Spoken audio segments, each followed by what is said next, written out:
Nabi Yusuf adalah salah satu nabi yang dikisahkan secara lengkap dalam Al-Quran.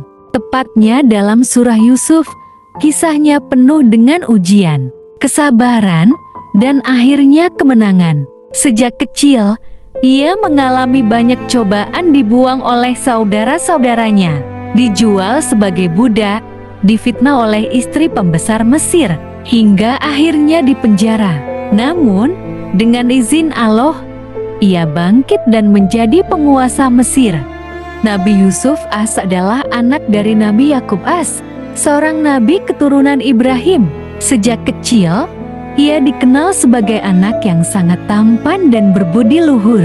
Karena ketampanannya, ia mendapatkan kasih sayang lebih dari ayahnya, yang menyebabkan saudara-saudaranya iri dan dengki.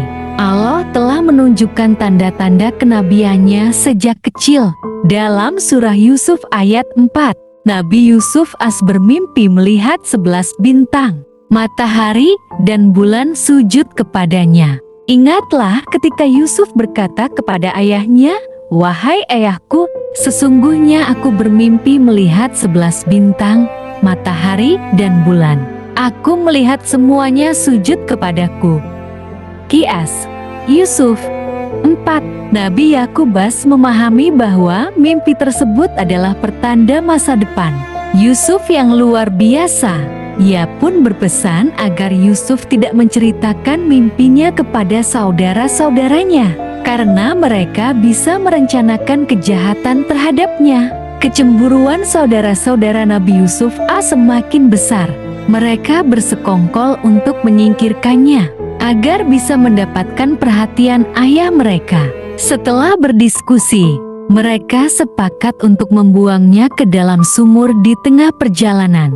Mereka berkata kepada ayah mereka, "Wahai ayah kami, mengapa engkau tidak mempercayai kami terhadap Yusuf? Padahal sesungguhnya kami menginginkannya kebaikan. Biarkanlah dia pergi bersama kami besok pagi agar dia bersenang-senang dan bermain-main, dan kami pasti menjaganya." Qiyas Yusuf 11-12. Setelah mendapatkan izin, mereka membawa Yusuf jauh dari rumah.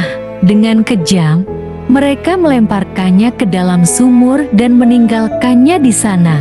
Kemudian, mereka pulang dengan menangis dan membawa baju Yusuf yang dilumuri darah palsu, seolah-olah Yusuf telah dimakan serigala. Dan mereka datang kepada ayah mereka pada waktu Isya sambil menangis. Qiyas Yusuf 16. Namun, Nabi Yakub tidak mempercayai mereka dan hanya bisa bersabar atas kejadian tersebut. Tak lama setelah dibuang ke sumur, Yusuf ditemukan oleh rombongan kafilah dagang yang lewat. Mereka mengangkatnya dari sumur dan menjualnya sebagai budak di pasar Mesir dengan harga murah. Dan mereka menjualnya dengan harga yang murah, yaitu beberapa dirham saja, karena mereka tidak tertarik kepadanya. Qiyas Yusuf 20. Yusuf kemudian dibeli oleh Al-Aziz, seorang pembesar Mesir. Ia dibawa ke istana dan tumbuh menjadi pemuda yang sangat tampan dan bijaksana. Ikuti kisah selanjutnya di episode Syahih kedua dengan judul Ketampanan Nabi Yusuf membuat istri majikannya tergoda.